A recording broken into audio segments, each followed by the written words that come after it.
if God can forgive me, if the perfect being can forgive me, I'm going to have to learn to forgive myself as well and let it all go and allow him to carry my burdens instead of me. Miracle, you said never stop preaching the gospel. I thought that was super interesting and intriguing, and I would like you to expound upon that a little more, like why we shouldn't stop preaching the gospel.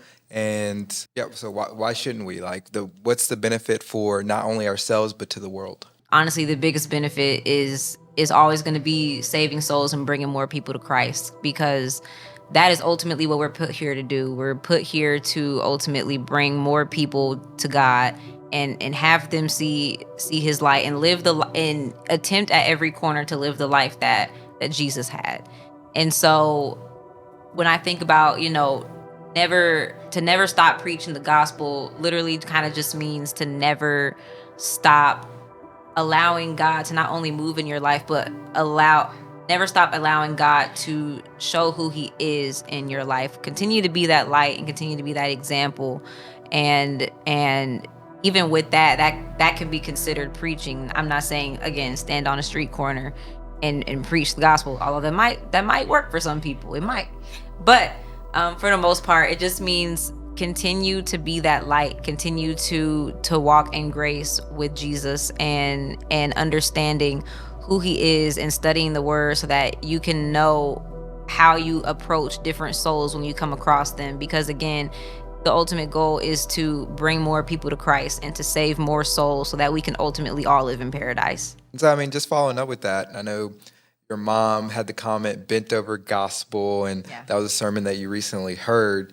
And so one of the things that came to mind that I kind of took note of was that you are kind of what you submit to. And so if you're bent over, right, then you're submitting to the world, then there is no resurrection, because you're voluntarily just bending over and bending the knee to kiss the ring, to whatever analogy you want to throw in there. But as Christians, our submission to God is that we decrease it so that he can increase, right? And so it's like we voluntarily take on our cross and we die. So we die to our flesh, and because we die, now there's this resurrection process to where, like, we go through like this baptism, we're made into a new creature, whatever, Bible thing that you want to throw in there. But like, there's this process of we die so that we can resurrect, whereas in the world there's this process of you die and you're like just controlled, right? Like your authentic self dies. So we kill ourselves, like not well we die to our flesh, let me put it that way, so that we can actually live authentically and true to what God calls us to be, whereas they voluntarily, die in their flesh and not to their flesh. And now they're being controlled by the world, and then you get that, I forgot what you called it, like copycat syndrome or mentality or whatever. Carbon copy, yeah. Now you get the carbon copies everywhere because they've bent over to kiss the ring. But I just kind of wanted you to touch on, because you talked about self-esteem a little bit, and talk about how that is directly tied to what you submit to. Again, ultimately, we are spiritual in nature, and ultimately we're seeking for something to ultimately fulfill us. And with that being said, when we're not confident in who we are, in what we're created to do or what we're created to be, we succumb to a lot of the ways of the world, because it's a coping mechanism, and we need something to help us feel better. But when you do understand who you are, you want more of the thing that helped you to realize that. So it's kind of like when you go to the word and you find out what God has called you to do on this earth, there is no more question about it. You can have full confidence in who you are and what you were created to do, because God already told you. He made it plain and simple. And now from there, it just lies in the details of what the Holy Spirit tells you and guides you to do every day. And from that point, when you have that peace and that understanding, you just want more of that and you crave that. And so you go into the word even more and you submit even further. And so again, on the opposition side, when you don't have that confidence, you're still looking, because we're always going to be looking. We're always going to be looking for that fulfillment. But again, when you don't fulfill with the word, you're going to fulfill with the world, ultimately. So one of the ideas I talk about on this channel ad nauseum is the idea that you are what you consume. And it's similar to your food diet, right? But think about your spiritual diet. What are you consuming as far as the content that you look at? The content and the things that you allow your soul to feed on. Is it things that are leading you down the path of virtue? Or are you having cheat meals? Are you consuming fast food content that isn't edifying to you in the long term? Like Miracle says, if you're not filled with the word, with that which is virtuous, with that which is good, then you will be filled with the world, that which is evil, and that which is deceitful. Going kind of back to something you said earlier as well, when you talked about how you kind of felt shame to express, well, who you were, because in that expression, you felt like you would be exposed, right? But in reality, you were actually you were becoming powerful in that expression because you were taking ownership and accountability to say, hey, this is what I was, this is what I've come from, but also this is who I am now and this is where I'm going, right? And so there's actual power in that. Some people, they pray just to check boxes, and a lot of the prayer structures and kind of how they teach you to pray is attached to worldliness, right?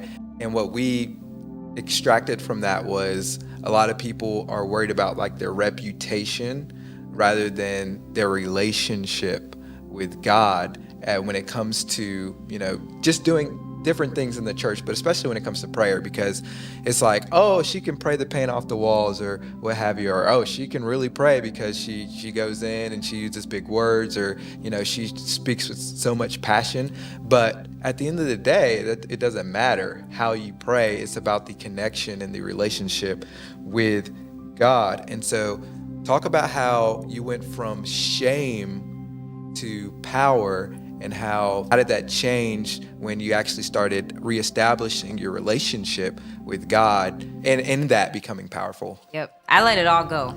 I was able to just let it all go. I was able to let go of all the things that were keeping me from that relationship. Once that shame aspect changed, I was able to just simply let go of the thought of whatever people thought of me, because I was now in a position where I understood who I was, I understood my purpose, I understood how God sees me. And so now everything that comes from that, I'll know I'll be walking in my purpose.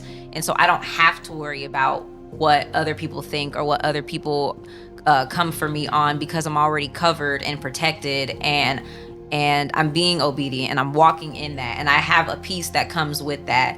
And so that came from, of course, like you said, me reestablishing that relationship.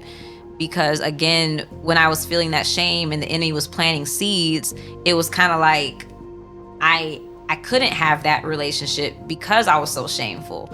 But God doesn't want me to walk around just feeling shame all the time. He wants me to be freed. He wants me to be a new creature. He wants me to have a changed heart. And that's it.